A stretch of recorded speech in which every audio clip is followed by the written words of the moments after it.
இன்றைக்கு இந்த வீடியோவில் என்ன பார்க்க போகிறோம்னா கொழும்பில் இருக்கிற ஒரு முக்கியமான ஒரு இடம் மட்டும் தான் பார்க்க போகிறோம். இந்த இடத்த நான் முதலே உங்களுக்கு காட்டியிருக்கணும், ஆனால் சில சந்தர்ப்பங்களால் இதை காட்ட கிடைக்கல. இன்றைக்கு எப்படியாச்சும் இந்த இடத்தை காட்டிடுவோணுமென்றதுக்காக இங்கே வந்திருக்கிறேன். இந்த இடம் மட்டும் பார்க்குற இடையில வாங்க வீடியோக்குள்ளே போகலாம்.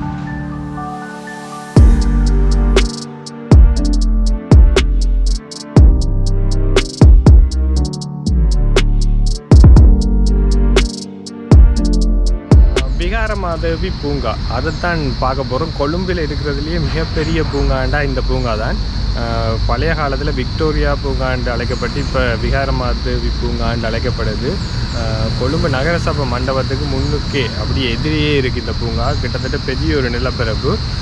எந்தளவுக்கெல்லாம் காட்டேலுமென்று தெரியலை. இங்கே வந்து அந்த துப்புரவு பணிகளுக்காக கூட இராணுவத்தினர் தான் ஈடுபடுத்தி இருக்காங்க. அதால் சில நேரம் வீடியோ எடுக்கக்குள்ள தடங்கல்கள் வரலாம். இவ்வளோத்துக்கு காட்டலுமோ இந்த இடத்த உங்களுக்கு அப்படியே வடிவாக காட்டலாம்னு நினைக்கிறேன். என்ன சொல்கிறது, ஒரு 10-15 நிமிஷத்துக்கு மேலே காட்டுற அளவுக்கு நல்ல செமையான இடங்கள் இருக்குது. நல்ல மரங்கள், நல்ல சின்ன சின்ன குளங்கள் மாதிரி நிறைய இடங்கள் இருக்குது. வாங்க வீடியோக்குள்ளே போகலாம். அப்படியே போய் இப்போ நாங்கள் வந்து கொண்டிருக்கிறது வந்து இந்த விகாரமாதேவி பூங்காண்ட நுழைவாயில் தான். முன்னுக்கே பார்த்திங்கன்னா பெரிய ஒரு புத்தர் சிலை ஒன்று இருக்குது. இந்த மதங்கள் மொழிகளை தாண்டி புத்தர்ன்றது வந்து ஒரு அமைதின்ற ஒரு சின்னமாக தான் எல்லா இடமும் பார்க்கப்படுது உலகம் ஃபுல்லாக. கிட்டத்தட்ட இந்த பூங்கான்ற இந்த அமைதியை இந்த புத்தர் சிலை அப்படியே முன்னுக்கே காட்டி கொண்டு நிற்குது. இந்த இடத்துல நின்று ஃபோட்டோவோ வீடியோ எடுக்கிறதுக்கு அனுமதி இல்லை. அதால் நான் இந்த இடத்த உங்களுக்கு வடிவாக காட்டாமல் அப்படியே உள்ளுக்கு நுழைஞ்சு போகிறேன்.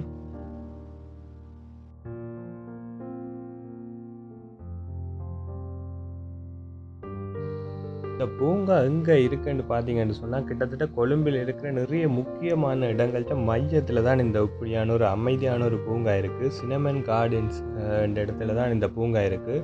இதுக்கு முன்பக்கம் பார்த்தீங்கன்னு சொன்னால் புதிய நகரசபை மண்டபம் இருக்குது. அந்த பக்கம் இலங்கை நூலகம் இருக்குது.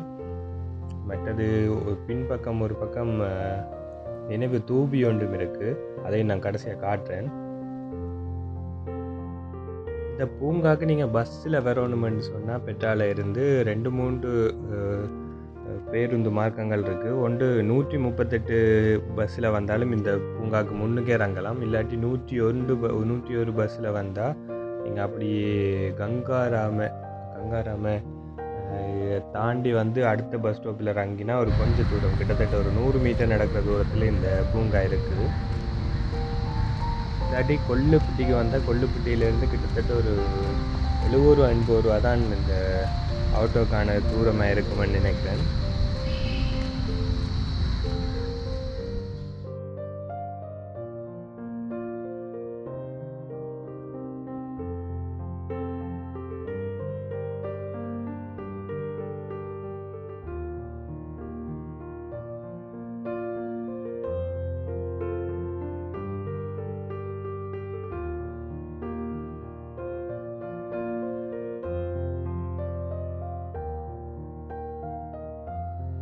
ரொம்பவும் பெரிய ஒரு நிலப்பரப்பு. இதை நீங்கள் சுற்றி கிட்டத்தட்ட நடக்கிறேன்னு சொன்னால் அரை மணி நேரத்துக்கு மேலே கட்டாயம் தேவை.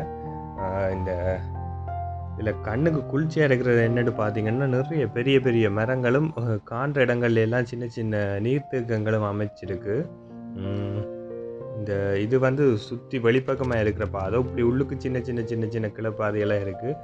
எங்கே போனாங்களும் எங்கே போக இல்லைன்னே மறந்துடுவோம். ஏனெண்டா சின்ன சின்ன சின்னனா அப்படியே நிறைய பாதைகள் இருக்குது. ஆனால் புதுசாண்டு எல்லாம் இல்லை. ஆனால் ஒரே மாதிரி வேறு இடங்கள் அப்படி பெரிய ஒரு நிலப்பரப்பில் இருக்குது. இது வந்து சின்ன பிள்ளைகள் விளையாடுறதுக்கான பகுதி.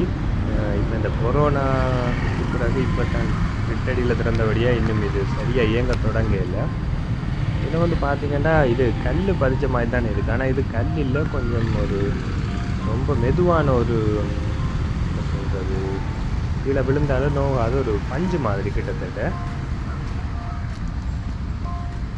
சின்ன பிள்ளைகள் விழுந்தால் காயம் ஏதாவது வரக்கூடாதுன்றதுக்காக இந்த மாதிரி ஒரு இதால் செய்திருக்கிறாங்க.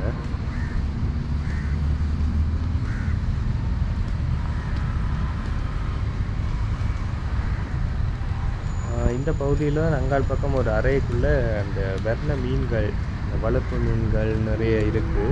அந்த இடத்துக்கு நான் போகல.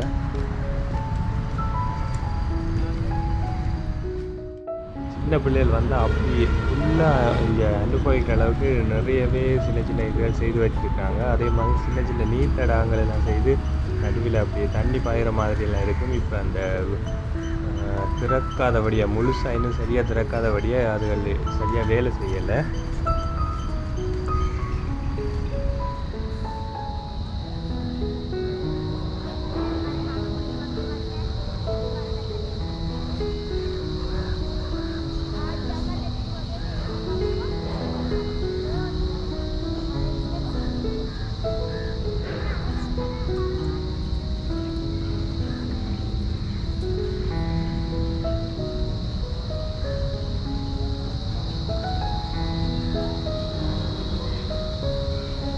வந்து பூங்காக்கு நடுவில் இருக்கிற ஒரு குளம் மாதிரி ஒரு பகுதி. அந்த நிறைய சின்ன சின்ன படகுகள் எல்லாம் இருக்குது. நாங்களும் அதில் காசு கொடுத்து அதில் போய் சுற்றி பார்க்கலாம்னு நினைக்கிறேன். அந்த குளத்துக்குள்ளே ஒரு ரவுண்டு அடிக்கலாம். ஒரு குறிப்பிட்ட நேரத்துக்கு ஒரு குறிப்பிட்ட கட்டணம் ஒன்று அறவிடப்படும். இந்த பாலம் உண்டு, அப்படியே தொங்கு பாலம் ஒன்று இருக்குது பாருங்கள். இந்த குளத்தின் 2 கரைக்கும் ஒரு நடக்கிற ஒரு சின்ன ஒத்தடி தொங்கு பாலம் தான். பார்க்க அந்த பாலத்தில் ஏறிட்டு பார்க்க வியூ செம்மையாக இருக்கும். மேலே போய் காட்டணும் உங்களுக்கு.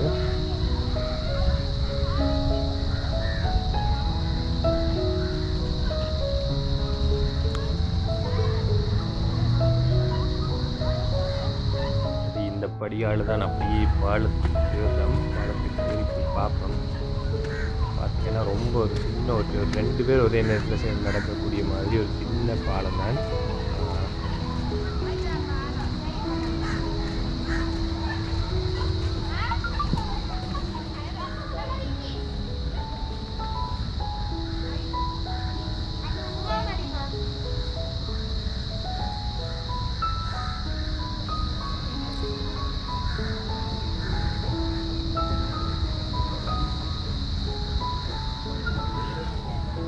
சின்ன கேபிள் மாதிரி 2 கேபிளில் தான் இந்த பாலம் இருக்குது. அப்படி நடக்கைக்குள்ளே ஆடிட்டு இருக்கும்.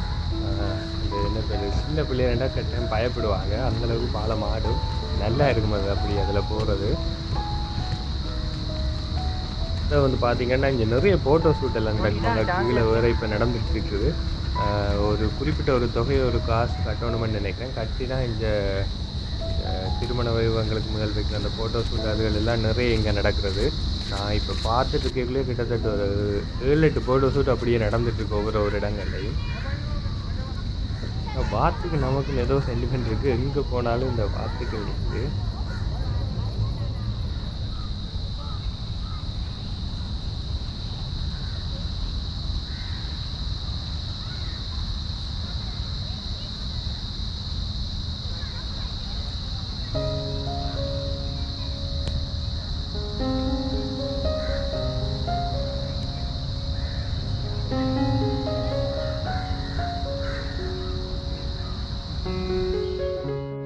இந்த பூங்கா பற்றி நான் தேடி பார்க்கல. இது முதல்ல விக்டோரியா பார்க் என்ற பேரில் தான் இருந்திருக்கு. 1958ஆம் ஆண்டு தான் எங்களோட துர்க்ககைமுடு மென்னண்ட அம்மாண்ட பேர் விகாரமாதேவி என்றது அவங்களோட பேர் தான். அந்த பேராக மாறி இருக்கு. இந்த வியூவில் பாருங்கள் செம்மையாக இருக்குது. அந்த நடுவில் இருக்கிற குளம் அப்படி பார்க்க. 2வது உலகப் போர் நடந்த நேரம் வந்து இந்த பூங்காவை வந்து பிரித்தானிய அரசாங்கம் வந்து ஆஸ்திரேலியாட்ட இருந்து கைப்பற்றி அவங்களோட கட்டுப்பாட்டுக்குள்ளே வச்சுருந்தாங்க. அப்புறம் 1951ஆம் ஆண்டு தான் இது பார்வையாளர்களுக்காக முழுசாக திறந்து வைக்கப்பட்டதாக சொல்கிறாங்க.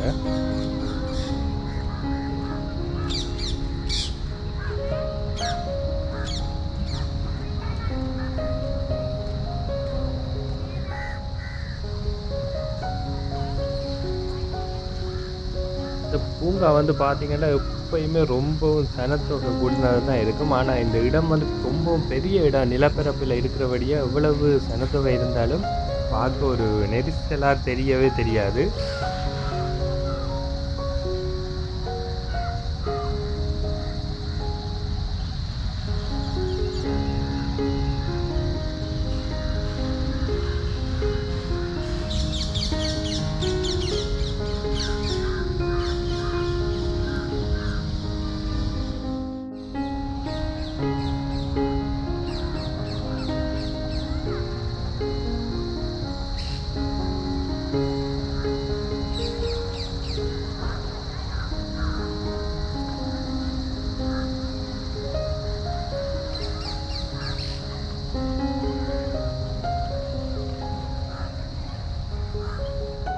இவ்வளோ பெரிய நிலப்பரப்பில் இருக்குது. இந்த இடத்த வந்து ஆஸ்திரேலியா, பிரித்தானிய அரசாங்கம் வந்து ஒரு கிரிக்கெட் மைதானமாக கூட பயன்படுத்தி இருக்கிறாங்க. 2 தரம் வந்து இலங்கையில் வந்து கிரிக்கெட்டும் விளையாடி இருக்கிறாங்க இந்த இடத்துல.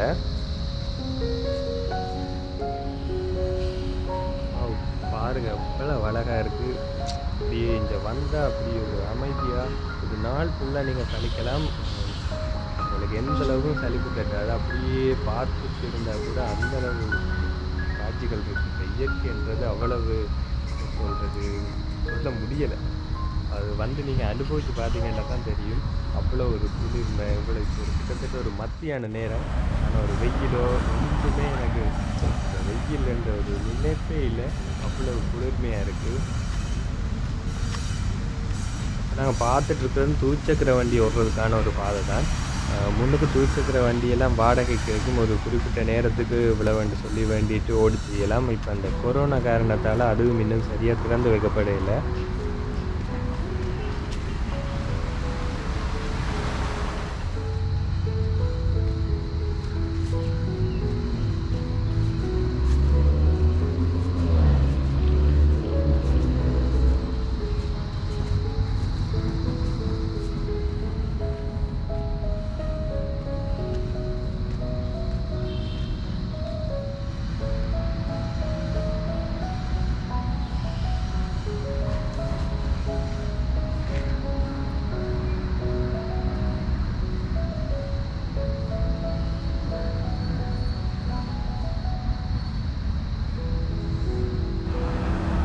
இந்த இடத்த ஞாபகம் இருக்கா எல்லாருக்கும்? இதுதான் வந்து தாமரை தடாகம் வந்து மண்டபம் வந்து தாமரை தடாகத்தில் வருவது இந்த மண்டபம்.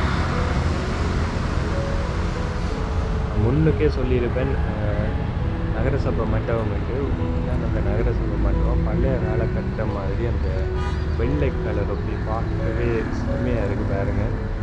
நிறைய அந்த ஃபோட்டோ ஷூட்டுகளுக்கு இலங்கையில் அந்த நிறைய சிங்கள மொழியில் வர திரைப்பட பாடல்களெல்லாம் இந்த இடங்கள் லொக்கேஷனை காட்டியிருப்பாங்க.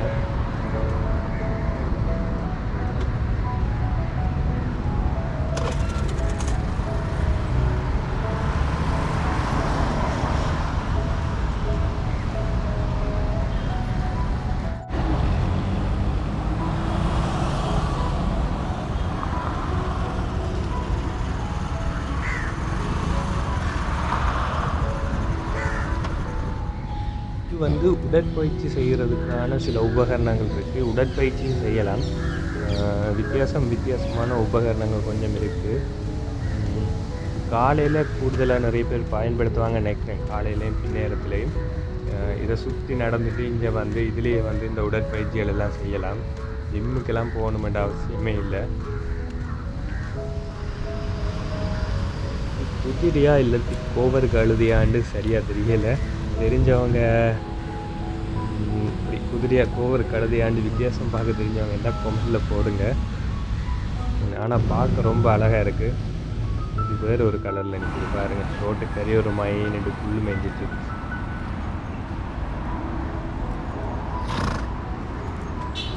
இது வந்து பூங்காவின் பின்பக்கத்தில் இருக்க ஒரு நினைவு தூபி.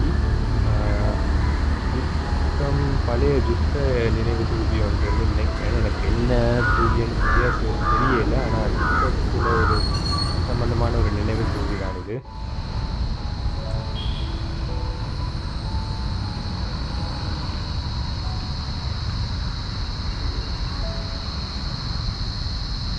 இந்த பார்க்க ஏழுமான அளவுக்கு அப்படியே உங்களுக்கு சுற்றி வடிவாக காட்டியாச்சுன்னு நினைக்கிறேன். இந்த வீடியோ பிடிச்சிருந்தா அப்படியே கீழே போய் லைக் பண்ணுங்கள். வீடியோ சம்மந்தமாக என்ன கமெண்ட் இருந்தாலும் கட்டாயம் கமெண்டில் போடுங்க. நம்மளோட சேனலை இன்னும் சப்ஸ்கிரைப் பண்ணாமல் இந்த வீடியோ பார்த்துட்ருக்கிறீங்கண்டா போய் சப்ஸ்கிரைப் பண்ணிடுங்க. அப்போ தான் உங்களுக்கு இதே மாதிரி ஒரு இடங்கள் ஒவ்வொரு கிழமையும் நான் காட்ட முடியும். அதுக்கு அதே மாதிரி கீழே இருக்கிற சப்ஸ்கிரைப் பட்டனை அப்படியே அமர்த்திட்டு பக்கத்தில் இருக்கிற பெல் ஐக்கனையும் கிளிக் பண்ணிடுங்க. அப்போ தான் நான் போடுற வீடியோக்களை உங்களால் உடனுக்குடனே பார்க்கலும். இன்னொரு நல்ல வீடியோவோட சந்திக்கிறேன். பாய்.